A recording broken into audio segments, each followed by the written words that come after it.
السلام علیکم ورحمۃ اللہ وبرکاتہ۔ الحمد للہ رب العالمین والصلاة والسلام علی رسولہ الکریم وعلی آلہ وصحبہ ومن سار علی نہجہ الی یوم الدین وسلم تسلیما کثیرا، اما بعد۔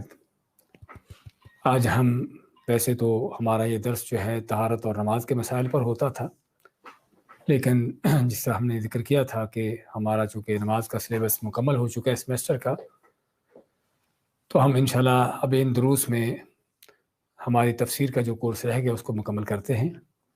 تو بھی انشاءاللہ آج کا پہلا اور دوسرا درس دونوں ہی تفسیر پر رہیں گے۔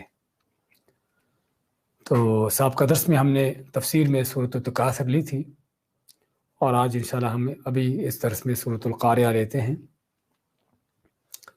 اعوذ باللہ من الشیطان الرجیم، بسم اللہ الرحمن الرحیم۔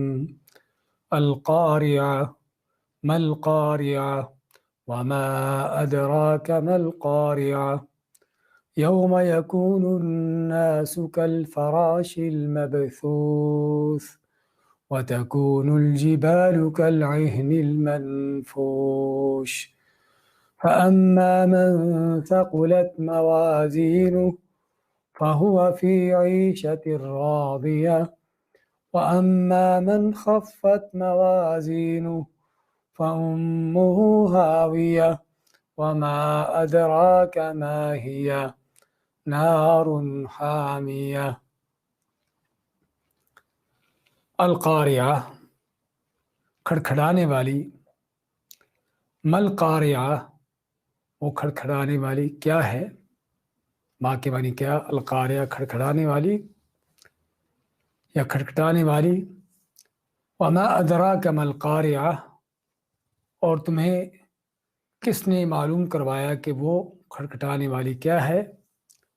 یوم جس دن یکون الناس ہوں گے لوگ، کل فراش کا کے معنی جیسے، فراش معنی پتنگے، المبثوث بکھرے ہوئے یا بکھیرے گئے۔ وتکون الجبال، اور ہوں گے پہاڑ، کالعہن اون کی مانند، کا کے معنی جیسے، عہن کے معنی اون، المنفوش جو دھنکی گئی ہو۔ فاما، پس جب کہ، من وہ شخص، ثقلت بھاری ہو گئے، موازینہ اس کے ترازو، اس کے میزان، فہوا پس وہ ہوگا، فی عیشۃ راضیہ، عیشہ زندگانی، راضیہ من پسند اور خوشی، راضی رضامندی کی۔ اما، اور جب کہ، من خفت جس سے ہلکے ہو گئے، موازینہ اس کے ترازو، فَأُمُّهُ پس اس کی ماں ہے، یعنی اس کا ٹھکانہ ہے، ہاویہ گہری کھائی، گہرا گڑا۔ وما ادراک، اور تمہیں کیا معلوم، ما ہیہ کہ وہ گہرا گڑا کھائی کیا ہے، نارن و آگ ہے، حامیہ دہکتی ہوئی۔ یہ سورۃ القاریہ ہے جس کے مکی ہونے پر علماء کا اتفاق ہے،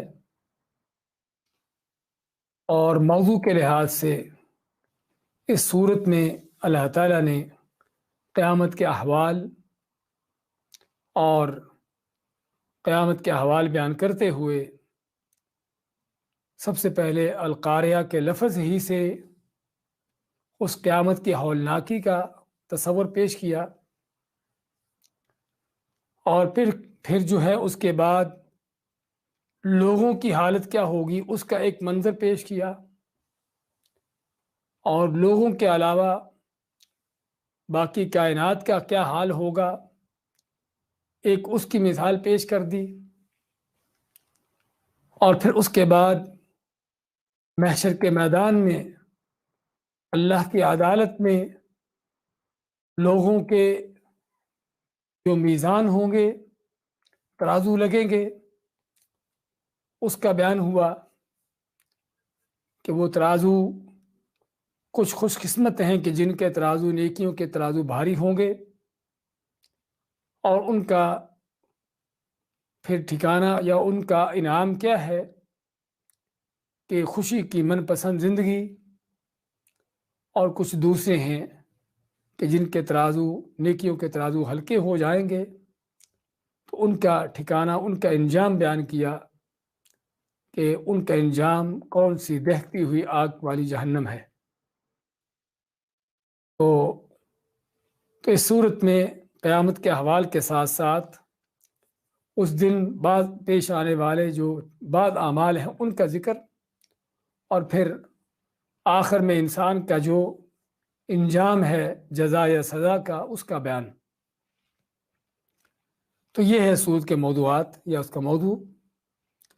فما القارعہ، قرأ یقرأ کے معنی کسی چیز کو شدت سے کھٹکھٹانا، بجانا، اور قاریہ کا لفظ ویسے استعمال ہوتا ہے کسی بڑی آفت اور مصیبت پر، کسی بہت بڑے حادثے پر۔ اللہ تعالیٰ کا فرمان ہے وَلَا يَزَالُ الَّذِينَ كَفَرُوا تُصِيبُهُم بِمَا صَنَعُوا قَارِعَةٌ، اور جو کافر، ان کے جو کرتوت ہیں کافروں کے، ان کی اللہ کی نافرمانیاں، ان کا کفر بے ایمانی، اس کی وجہ سے اللہ تعالیٰ ماتا ہے کہ ان کے اوپر کوئی نہ کوئی آفتیں، مصیبتیں پڑتی ہی رہتی ہیں۔ اور قیامت کے نام اگر ہم دیکھتے ہیں قرآن کریم میں، تو کبھی القاریہ کے نام سے کہ جس نے بجنے، کھٹکھٹانے کا اور کسی چیز کے زوردار ہونے کا تصور ہے۔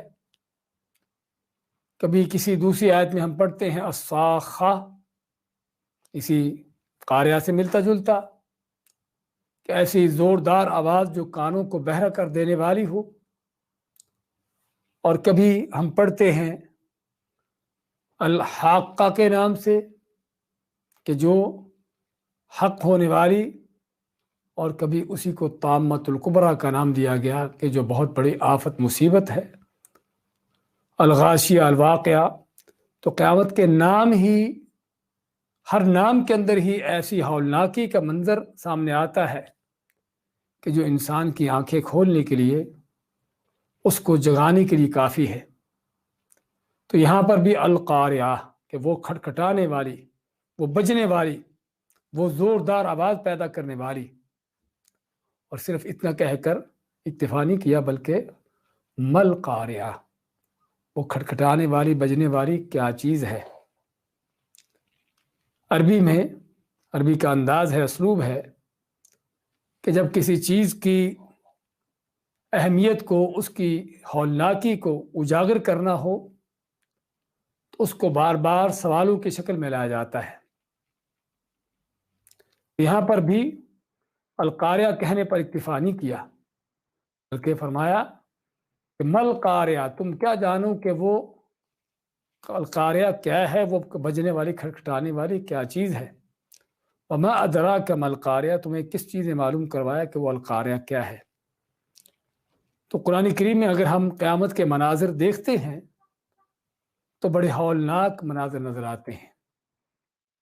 یوم ینفخ فی الصور ففزع من فی السماوات ومن فی الارض الا من شاء اللہ، کہ قیامت جب قائم ہوگی، سور پھونکا جائے گا، تو آسمان و زمین میں جو بھی ہے سبھی کے سبھی بے ہوش ہو جائیں گے، گھبرا جائیں گے یہاں پر، اور اس کے بعد ان کے اوپر بے ہوشی طاری ہو کے وہ ہلاک اور ختم ہو جائیں گے، الا من شاء اللہ، مگر جسے اللہ تعالیٰ چاہے۔ اور دوسری آیت میں وحملت الارض والجبال فدکتا دکتا واحدہ، کہ زمین اور پہاڑوں کو اٹھا کر ایسے ایک دوسرے سے ٹکرا دیا جائے گا کہ ایک بار کی ٹکرا دینا، یعنی ایک دوسرے کے ساتھ ٹکرا کر دونوں کو تہس نہس کر دینا۔ تو یہ جب اس انداز سے ٹکرائیں گے آسمان و زمین، اور یہ پہاڑ اور زمین، تو اس سے کیا تصور ہے، کیسی آوازیں پیدا ہوں گی۔ آج تو ہم دیکھتے ہیں کہ معمولی سا کہیں پر زلزلہ آتا ہے، معمولی سا کوئی آتش فشاں پھٹتا ہے، کوئی لاوا زمین کے اندر پھٹتا ہے، اس کی کیسی خوفناک آوازیں ہوتی ہیں۔ وہ صرف ایک جگہ سے ہی، کسی ایک زمین کے معمولی سے خطے سے ہی وہ پھٹنے والا لاوا کیا کیا خوفناک آوازیں پیدا کرتا ہے۔ تو قیامت کے دن جب زمین اور پہاڑوں کو ایک دوسرے کے ساتھ ٹکرا دیا جائے گا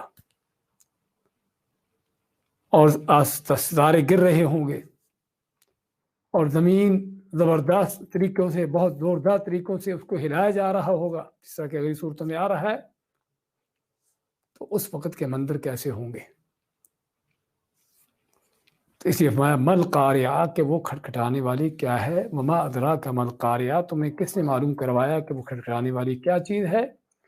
یعنی ایسی چونکا دینے والی، ایسی ہولناک اور ایسا بہت بڑا حادثہ ہے کہ جس کی خبریں، جس کے حالات، جس کی ہولناکیاں بڑی ہی عجیب ہیں، بڑی خوفناک ہیں، اور جو ایک انسان کو جو بڑا کمزور ہے اس کو تنبیہ کرنے کے لیے کافی ہیں یہ باتیں کہ اس ہولناک مناظر کے لیے اپنے آپ کو تیار کرے۔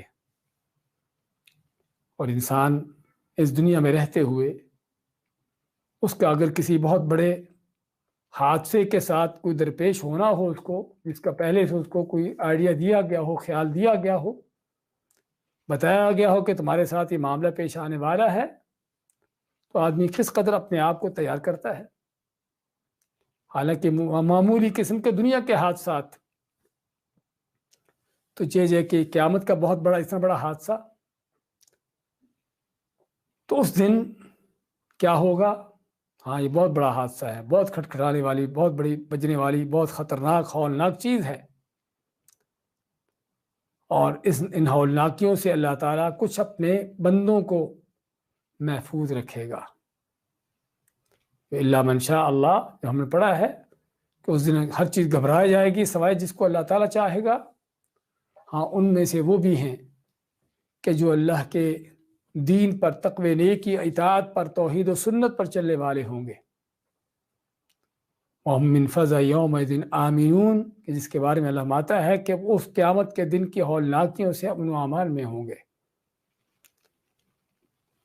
تو اللہ تعالیٰ لوگوں کا منظر پیش کرتا ہے کہ اس دن لوگوں کا حال کیا ہوگا۔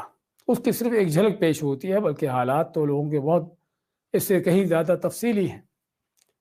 وہ جھلک کیا ہے؟ آیت نمبر 4 میں، یوم یکون الناس کالفراش المبثوث، جس دن ہوں گے لوگ کالفراش، فراش کے معنی پتنگا، اور یہ فراشہ کی جمع ہے، یعنی پتنگوں کی مانند۔ پتنگا کیا ہوتا ہے؟ معمولی قسم کے کیڑے مکوڑے جو عام طور پر رات کی روشنی میں کسی آگ جلنے میں یا کسی روشنی چیز پر آ کے دور دراز سے آتے ہیں اور آ کر جو ہے وہاں پر گھومتے پھرتے ہیں، اور ان پتنگوں کا بھی منظر بیان کیا کہ وہ پتنگے بھی کیسے ہوں گے، مبثوث، جو بکھیرے گئے ہوں گے، بکھرے ہوئے، پھیلے ہوئے۔ اور ہم جانتے ہیں کہ جب خاص طور برسات کا موسم ہو یا گرمیوں کے موسم میں اگر کوئی باہر کھلی فضا میں کوئی لائٹ جل رہی ہو، کوئی روشنی ہو، تو اس روشنی کو دیکھ کر کس طرح سے پتنگے اور اڑنے والی یہ چیزیں آتی ہیں اور آ کر ایک دوسرے سے ٹکراتے ہیں، ایک بے ہنگمی کے ساتھ ان کا گھومنا پھرنا ہوتا ہے، اڑنا ہوتا ہے، اور بلکہ وہ روشنی یا آگ جس کی طرف آتے ہیں اس میں وہ ٹکرا کر گرتے ہیں۔ یعنی دیکھنے والے کو ایسے محسوس ہوتا ہے کہ جیسے یہ دیوانے ہوں، ان کو کوئی سمجھ نہ ہو کہ کیا کرنا ہے۔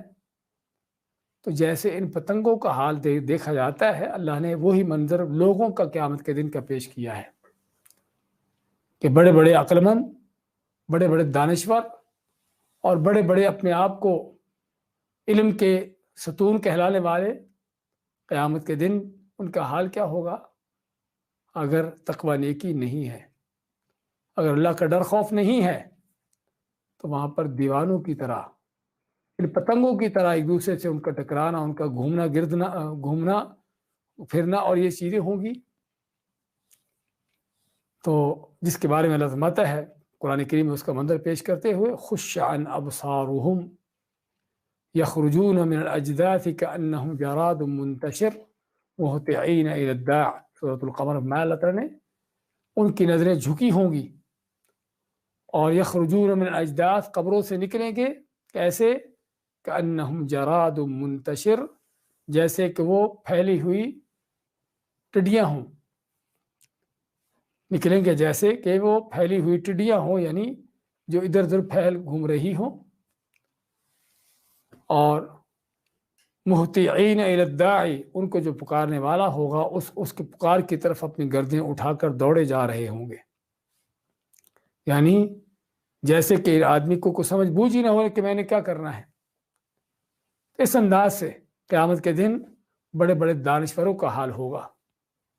ہاں، اگر وہاں پر اس وقت کوئی امن و امان میں ہوگا، اس قیامت کے ان ہولناکیوں کے اندر بھی اگر کوئی اطمینان و سکون میں ہوگا تو وہ وہی ہے کہ جس نے دنیا میں اطمینان و سکون حاصل کیا اللہ کے اطاعت پر، اللہ کے ذکر پر، اللہ کے دین پر، تو قیامت کے دن بھی اطمینان و سکون انہی کے لیے ہوگا۔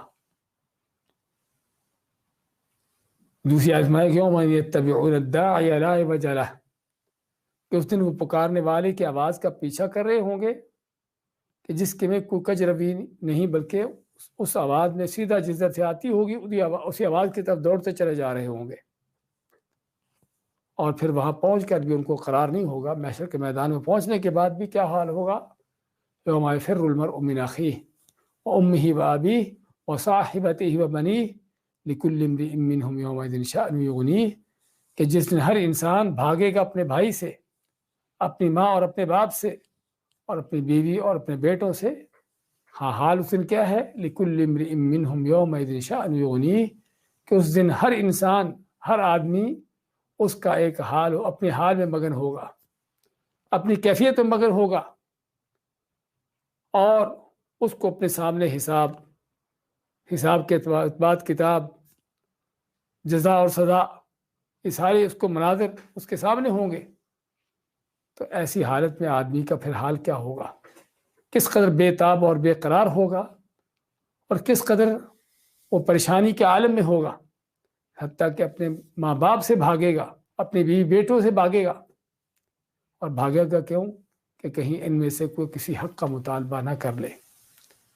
اور ہر انسان اپنے آپ میں ایسا مگن ہوگا کہ اس کو دوسروں کو پتہ نہیں ہوگا کہ کون کہاں پر ہے، کس کا حال کیا ہے، اور کس کا انجام کیا ہوا ہے۔ تو یہ ایک لوگوں کا منظر پیش کیا کہ بکھرے پتنگوں کی مانند جو بے ہنگمی کے ساتھ ٹکراتے ہیں، پھرتے گھومتے ہیں، اور پھر روشنیوں کے آگ کے اندر گر کے مر جاتے ہیں، ایسے ہی انسان کا حال۔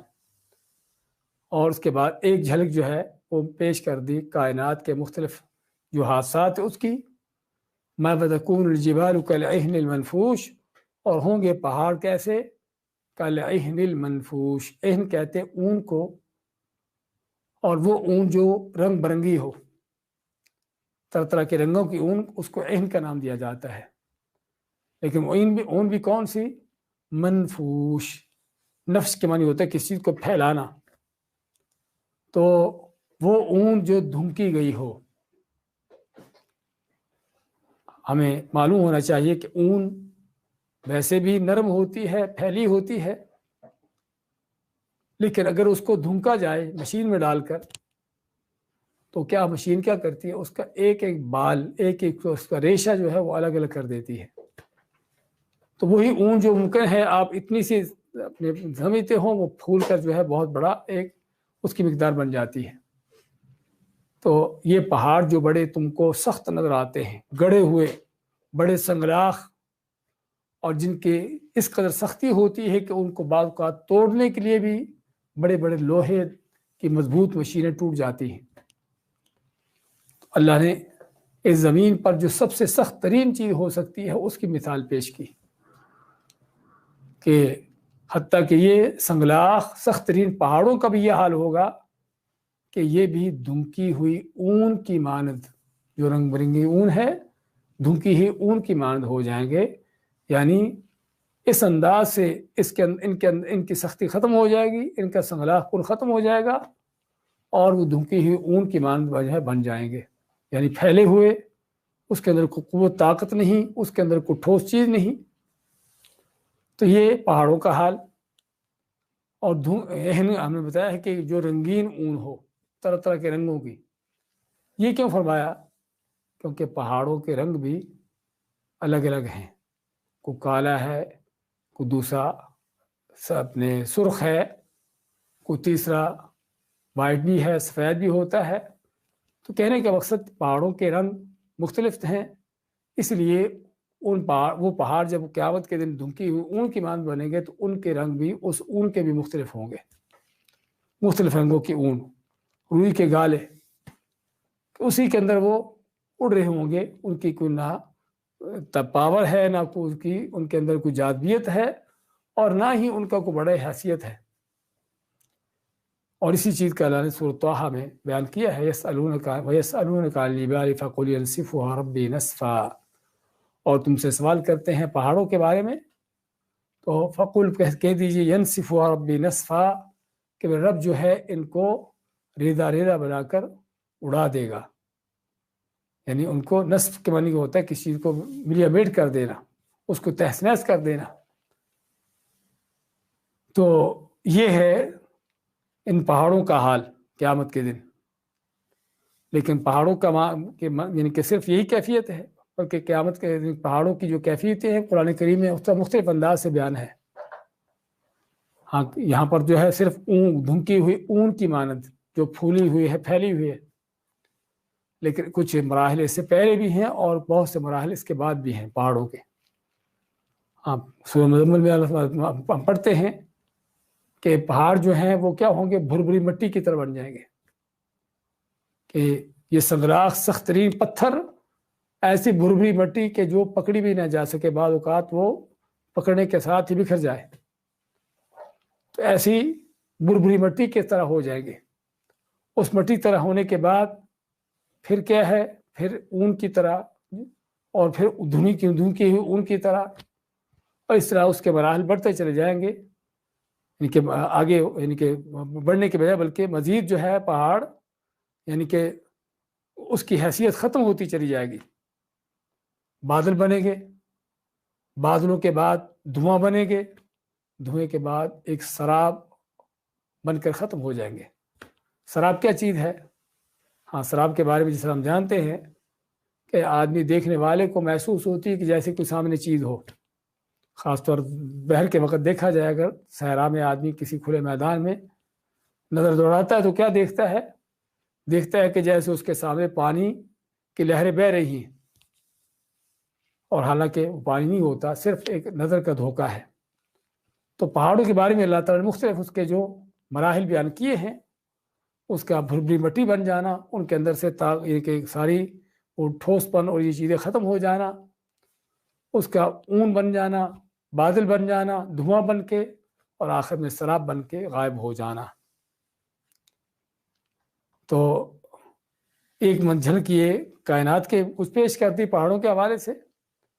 اس کے بعد پھر انجام بیان کیا، اور انجام بیان کرنے سے پہلے لوگوں کے حساب کتاب کا بیان کیا. فَأَمَّا مَنْ ثَقُلَتْ مَوَازِينُهُ، پس جب کہ وہ شخص ثقلت بھاری ہو گئے، موازین ہو جس کے ترازو پلڑے، تو جس کے ترازو بھاری ہو گئے. اور موازین کا لفظ جو میزان کی جمع ہے، اس بات کا اشارہ کرتا ہے کہ وہاں پر مختلف طرح کے میزان ہیں. وہاں ترازو جو لگنے والے ہیں قیامت کے دن، مختلف طرح کے ترازو ہیں، کوئی ایک ترازو نہیں ہے. تو یہ ترازو مختلف کیوں ہیں؟ یہ ترازو مختلف اس لیے ہے کیونکہ اس میں طرح طرح کی چیزوں کا وزن ہوگا. اور اہل حق کا عقیدہ ہے کہ یہ ترازو حقیقت میں ہے، کوئی مجازی چیز نہیں ہے، کوئی مانوی خیالی چیز نہیں ہے، بلکہ حقیقی ترازو ہے کہ جس کی بڑائی کو، جس کے بڑا ہونے کو اللہ تعالیٰ ہی جانتا ہے کتنا بڑا ہے. احادیث میں اتنا ضرور ہے کہ 7 آسمان اور 7 زمینیں ترازو کے ایک پلڑے میں آ سکتے ہیں. 7 آسمان اور 7 زمینیں ترازو کے ایک پلڑے میں آ سکتے ہیں. اس سے ہمیں صرف ایک چھوٹا سا اندازہ ہوتا ہے کہ وہ ترازو کتنا بڑا ہوگا، کہ جس کے ایک پلڑے میں ہی 7 آسمان اور زمینیں آ سکتی ہوں، سما سکتی ہوں. تو یہ ترازو تو تو یہ ترازو کس کس چیز کے ہوں گے، یہ بھی جاننا ضروری ہے. قیامت کے دن کن کن چیزوں کے ترازو ہوں گے؟ تو قیامت کے دن مختلف چیزیں ہیں جن کا وزن ہوگا. کبھی اعمال کا وزن ہے، اقوال کا وزن ہے، اعمال ناموں کا وزن ہے جس میں وہ سارے اعمال لکھے گئے ہیں، ریکارڈ کیے گئے ہیں، ان اعمال ناموں کا وزن ہے. اور اسی طرح عامل کا یعنی عمل کرنے والے کا خود کا وزن ہے، عمل کرنے والے کا خود کا وزن ہے. تو یہ مختلف چیزیں ہیں کہ جن کا وزن ہوگا.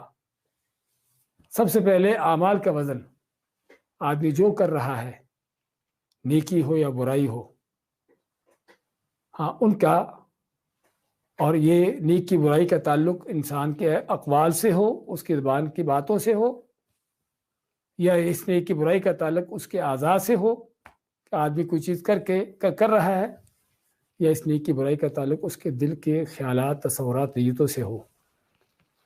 تو اعمال کا وزن، اب اعمال کا وزن کیسے ہوگا؟ عموماً اعمال جو ہیں وہ ایک غیر حسی چیز ہیں، یعنی کہ محسوس کی جانے والی چیز نہیں ہے کہ جس کو آدمی دیکھ سکے، پکڑ کر سکے. تو ان چیزوں کا جب وہ ٹھوس ہے ہی نہیں تو اس کا وزن کیسے ہوگا؟ یہاں پر بھی ہمیں اللہ تعالیٰ کی قدرتوں کا مظہر سامنے نظر آتا ہے کہ جو اللہ تعالیٰ چیزوں کو ٹھوس بنا کر ان کو دکھا سکتا ہے، پکڑوا سکتا ہے آدمی کو، وہ اللہ اس پر بھی قادر ہے کہ مانوی چیزیں کہ جن کا کوئی ظاہری وجود نہ ہو، اللہ تعالیٰ ان کو بھی شکل صورتیں دے کر ان کے بھی جسم بنا دے. اور یہ قیامت کے دن ایسی چیزیں ہوں گی، صرف یہیں پر نہیں بلکہ اور بھی ہے. موت کیا چیز ہے کہ کبھی کسی نے پکڑی ہے، دیکھی ہے؟ ہاں، قیامت کے دن سبھی دیکھیں گے، جنتی ہوں یا جہنمی ہوں، سبھی کے سبھی دیکھیں گے. اور دیکھیں گے کیسے؟ کہ جیسے ایک مینڈے کی شکل میں اس کو لایا جاتا ہے. تو کیا اس سے کیا معلوم ہوا کہ قیامت کے دن وہ چیزیں جو آج انسان کے تصورات سے بالا تر ہیں، ہاں قیامت کے دن وہ بھی چیزیں اللہ تعالیٰ کر کے دکھا دے گا. تو اس دن وزن ہوگا اعمال کا بذات خود، عملوں کا. اور اسی بارے میں آپ صلی اللہ علیہ وسلم کا فرمان ہے جو صحیح بخاری کی آخری حدیث ہے، کلمتان خفیفتان علی اللسان ثقیلتان فی المیزان حبیبتان الی الرحمن سبحان اللہ وبحمدہ سبحان اللہ العظیم. تو دو کلمے آپ مانتے ہیں کہ جو زبان پر بڑے ہلکے ہیں، یعنی ان کو کہنے میں کوئی مشکل نہیں ہوتی. ثقیلتان فی المیزان، اور ترازو میں وہ بہت وزنی ہیں، ترازو میں بہت ان کا وزن ہے. حبیبتان الی الرحمن، جو رحمان کے لیے بڑے پسندیدہ ہیں. کیا ہے دو کلمے؟ سبحان اللہ وبحمدہ سبحان اللہ العظیم. تو یہ اس میں اب سبحان اللہ یہ قول ہے، بات ہے، لیکن آپ کیا مانتے ہیں کہ وہ ترازو پر بہت بھاری ہیں. اس کا مطلب کہ قیامت کے دن باتوں کا وزن بھی ہو جائے گا، اقوال کا وزن بھی ہو جائے گا. اور اسی طرح رسول اکرم صلی اللہ علیہ وسلم کا فرمان ہے، ما من شيء اثقل في ميزان المؤمن يوم القيامه من حسن الخلق او خلق حسن. کہ قیامت کے دن کسی مومن کے میزان میں، مسلمان کے میزان میں، اس کے ترازو میں اچھے اخلاق سے کوئی بڑی چیز نہیں، کوئی بھاری چیز نہیں. تو اس سے پتہ چلا کہ اخلاق حالانکہ ایک مانوی چیز ہے، لیکن قیامت کے دن اللہ تعالیٰ اس کو بھی ترازو میں ڈالے گا، اور یہی سب سے اس کے لیے وزنی چیز ہوگی. اسی طرح اعمال کے ساتھ ساتھ اعمال ناموں کا وزن، اعمال نامے سے مراد یعنی جس میں انسان کے سارے اعمال ریکارڈ کیے گئے ہیں، زندگی بھر کا اس کا ریکارڈ. تو اعمال ناموں کا وزن بھی ہوگا کہ جس میں ریکارڈ کیا گیا ہے، یہ رجسٹر، ان کا وزن بھی ہوگا کہ زیادہ رجسٹر نیکی کر کے بھرے ہیں یا زیادہ رجسٹر جو ہے وہ برائیوں سے بھرے ہیں. تو چنانچہ اس کی دلیل یا اس کی مثال جو ہے وہ ہمارے سامنے وہ حدیث البطاقہ کے نام سے جو حدیث جانی جاتی ہے کہ جبرائیل علیہ السلام آپ سب کے پاس آتے ہیں، اور بلکہ حدیث البطاقہ قیامت کے دن جو ہے ایک آدمی کہ جس کو اللہ تعالیٰ کے سامنے پیش کیا جائے گا، اور جس کے 99 دفتر ہوں گے جو برائیوں سے بھرے ہوئے، اور ہر دفتر، ہر رجسٹر جو ہے وہ اتنا بڑا کہ جو حد نگاہ تک ہو. تو اللہ تعالیٰ اسے پوچھے گا کیا میرے فرشتوں نے تیرے اعمال میں کوئی کمی زیادتی تو نہیں کی؟ یہ ساری برائیاں، یہ سارے اعمال تیرے ہی ہیں۔ میرے محافظوں نے، کاتبوں نے کوئی تم پر ظلم تو نہیں کیا؟ تو کہے گا اللہ کوئی ظلم نہیں، یہ سارا میرا ہی معاملہ ہے، میرا ہی یہ سارا ریکارڈ ہے۔ پوچھے گا اللہ تعالیٰ کیا تیری کوئی نیکی بھی ہے؟ تو آدمی گھبرا کر اس کیفیت میں کہہ دے کہ اللہ مجھے تو کوئی نیکی یاد نہیں۔ تو اللہ تعالیٰ کہ ہاں ہمارے پاس تیری ایک نیکی ہے اور آج کسی پر ظلم نہیں ہوگا۔ تو اللہ فرشتوں کو حکم دے گا، تو فرشتے ایک کارڈ نکالیں گے۔ اس لیے اس حدیث کو حدیث البطاقہ کا نام، بطاقہ معنی کارڈ۔ تو کارڈ نکالیں گے، کارڈ میں کیا ہے؟ اشہد ان لا الہ الا اللہ وحدہ لا شریک لہ واشہد ان محمدا عبدہ ورسولہ۔ بعض روایتوں میں یہ ہے اور بعض روایتوں میں صرف جس میں لا الہ الا اللہ لکھا ہوگا۔ لیکن یہ لا الہ الا اللہ لکھا تو ہوا ہے، لیکن اس کی حقیقت کیا ہے، اس کا پس منظر کیا ہے؟ ہاں یہ وہ لا الہ الا اللہ ہے کہ جو اس پڑھنے والے نے دل کی گہرائیوں سے خالص مخلص ہو کر پڑھا تھا، اس کے معنی کو سمجھتے ہوئے کہ لا الہ الا اللہ کہنے کے بعد مجھے کیا کرنا ہوگا، معنی کو سمجھتے ہوئے، عمل پیرا ہوتے ہوئے، اس کلمے کے تقاضوں کو پورا کرتے ہوئے اس نے لا الہ الا اللہ پڑھا تھا۔ تو اللہ تعالیٰ فرشتوں کو حکم دے گا، تو فرشتے ایک کارڈ نکالیں گے جس پر یہ لا الہ الا اللہ ہوگا۔ تو اللہ تعالیٰ حکم دے گا فرشتوں کو، تو فرشتے یہ کارڈ لا الہ الا اللہ والا ایک ترازو میں رکھیں، ایک پلڑے میں رکھیں گے، اور دوسرے پلڑے میں جو ہے اس کے 99 رجسٹر جو برائیوں سے بھرے ہوئے وہ ہوں گے۔ تو آپ کیا فرماتے ہیں کہ اس کارڈ کے رکھے جانے کے ساتھ ہی اس کا ترازو جس میں 99 رجسٹر بھرے ہوئے ہیں وہ اوپر اٹھ جائے گا، جیسے اس کا کوئی وزن نہ ہو۔ اس کا اگر وزن نہیں ہے تو سارا وزن پھر کس کا ہے؟ اس کارڈ کا ہے، چھوٹے سے کارڈ کا، کہ جس میں لا الہ الا اللہ ہے۔ لیکن لا الہ صرف وہ زبان سے کہنے کی حد تک نہیں، بلکہ وہ لا الہ الا اللہ کہ جس کے تقاضے ہیں ان کو پورا کرنے کے۔ تو بات کر رہے تھے کہ اعمال ناموں کا وزن بھی ہوگا، اسی طرح بذات خود عمل کرنے والے کا وزن بھی ہے، عامل کا وزن بھی ہے، عمل کرنے والے کا وزن، کہ آدمی بذات خود جو عمل کر رہا ہے اس کا وزن بھی ہوگا۔ اسی ضمن میں آپ سے کا فرمان ہے انہ لیات الرجل العظیم السمین یوم القیامہ، کہ قیامت کے دن کو بڑا موٹا تازہ لمبا چوڑا آدمی قیامت کے دن لایا جائے گا، لیکن لا یزین عند اللہ جناح بعوضہ، اللہ کے ہاں مچھر کے پر کے برابر بھی نہیں ہوگا، اس کا وزن مچھر کے پر کے برابر بھی نہیں ہوگا۔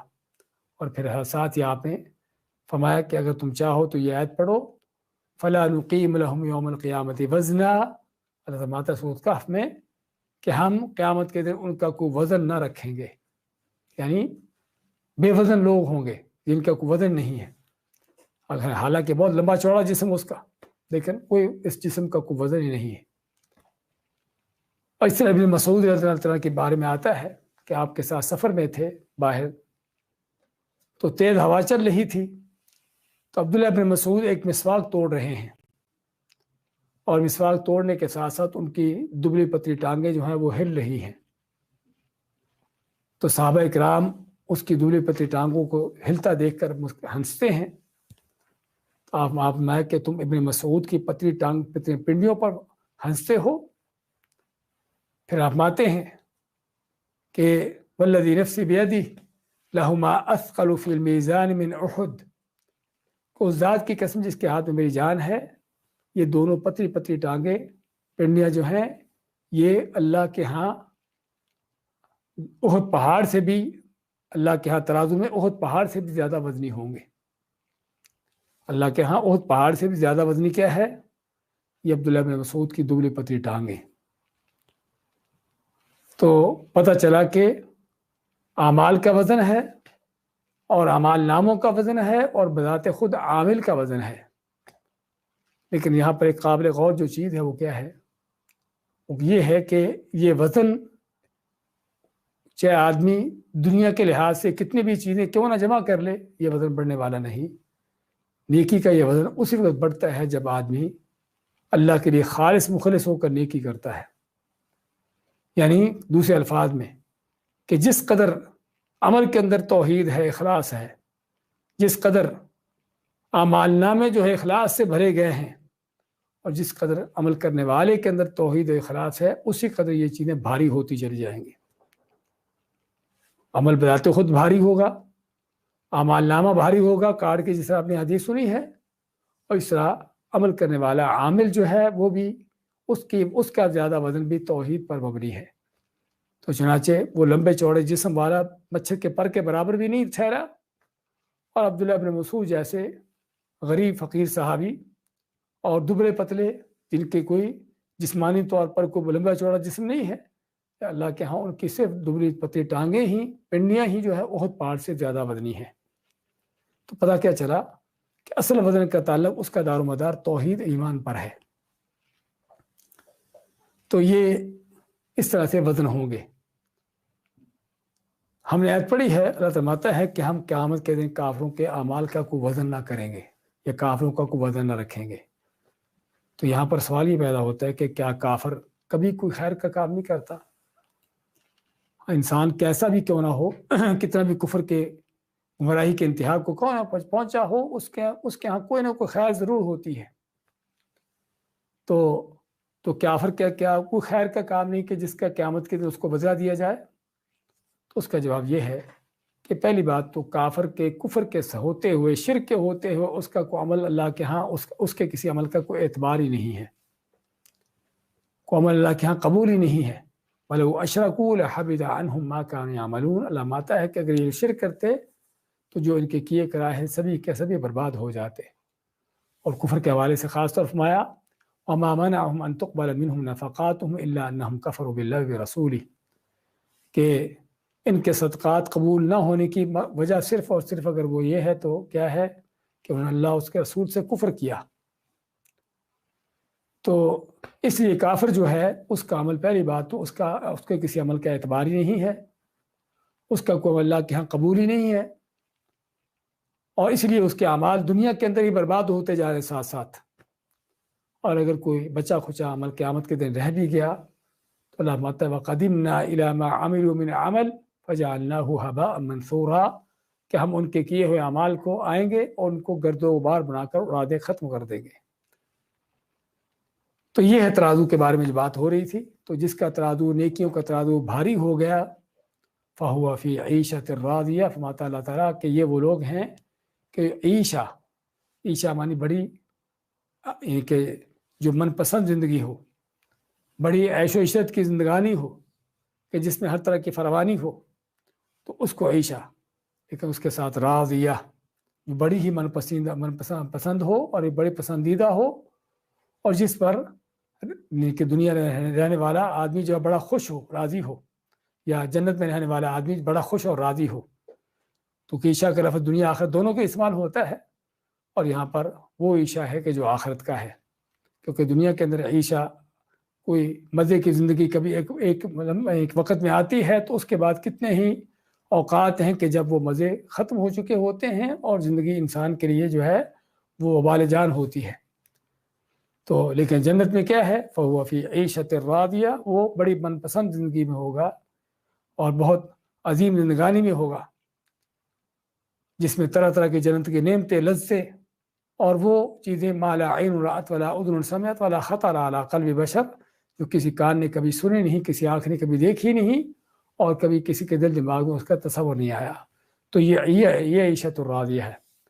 اما من خفت موازین، اور اس کے مقابلے میں جس کے ترازو ہلکے ہو گئے، اور ترازو ہلکے ہونے کا معنی کہ نیکیوں کے ترازو، اگر برائیوں کے ترازو ہلکے ہوتے ہیں تو یہ بہت عظیم چیز ہے، لیکن یہاں پر جن ترازو کی بات ہو رہی ہے وہ نیکیوں کے ترازو ہیں، اس کے ترازو ہلکے ہو گئے۔ اور ہلکے ہونے کی وجوہات بھی کیا ہیں؟ ہاں، جو ہم نے سابقہ چیزیں بھاری ہونے کی ذکر کی ہیں، اس کے مد مقابل لے لیں چیزیں کہ وہاں پر بھاری کرنے والی چیز تھی توحید، سچا عقیدہ، خالص ایمان۔ تو میزان کو اور نیکیوں کے ترازو کو ہلکا کرنے والی پھر کون سی چیز ہے؟ ہاں، وہ ہے انسان کی منافقت، اس کی نافرمانی، اس کے گناہ، اللہ سے اس کی دوری، اعمال کے اندر طرح طرح کی کہ جو ریاکاری دکھلاوا ہے، ہاں یہ وہ چیزیں ہیں سبھی کے سبھی جو انسان کے اعمال، اس کے ترازو کو ہلکے کرنے والی، اعمال کا اس کی حیثیتوں کو ختم کرنے والی. تو یہ ہے فَأَمَّا مَنْ خَفَّتْ مَوَازِينُهُ فَأُمُّهُ هَاوِيَةٌ. کا لفظ، اس کا لفظی معنی تو ماں ہے. ماں ہے یہ ایسی چیز ہے کہ جس کی طرف ہر چیز لوٹتی ہو. اسی اللہ تعالیٰ نے مکہ کو ام القریٰ کا نام دیا ہے کہ جو تمام بستیوں کی ماں ہے. تو ماں کا لفظ جو ہے عام طور پر استعمال ہوتا ہے کسی چیز کا، یعنی جو مرجع ہوتا ہے جس میں چیز لوٹ کر آتی ہے، تو اس کی ماں ہے، اس کا ٹھکانہ ہے، اس کی جگہ ہے جہاں پر اس نے جہنم میں جانا ہے. فَأُمُّهُ، اس کا ٹھکانہ کیا ہے؟ ہاویہ ہے. ہاویہ کیا چیز ہے؟ ہاویہ کا لفظی معنی کو گہرا، یعنی کہ بہت گہرائی کا گڑھا اور بہت گہرائی کی چیز. اور اس سے مراد کیا ہے؟ ہاویہ سے مراد جہنم ہے. تو جہنم کو ہاویہ کا نام دینا، اس سے ہمیں مزید بھی جہنم کی ہولناکی کا پتہ چلتا ہے. صحیح حدیث میں ہے کہ رسول اکرم صلی اللہ علیہ وسلم، صحیح مسلم میں ہے، صحابہ کے درمیان بیٹھے ہوئے تو کسی چیز کے گرنے کی آواز سنائی دیتی ہے. تو آپ نے صحابہ سے پوچھا جانتے ہو کہ کس چیز کی آواز ہے؟ تو صحابہ فرماتے کہ اللہ و رسول عالم، کہ اللہ اس کے رسول بہتر جانتے ہیں. تو آپ میں کہ یہ وہ پتھر ہے، یہ وہ چٹان ہے کہ جو 70 سال پہلے ھذا حجر رمی بہ فی النار منذ 70 خریفا، کہ یہ وہ پتھر ہے کہ جو جہنم میں پھینکا گیا تھا 70 سال پہلے، 70 سال پہلے پھینکا گیا تھا. فَلَهُوَ يَهْوِي فِي النَّارِ الْآنَ حِينَ انتهى إِلَىٰ قَعْرِهَا، کہ وہ آگ میں گرتا چلا گیا 70 سال سے، اور آج 70 سال کے بعد وہ اس کی جہنم کی تہ تک پہنچا ہے.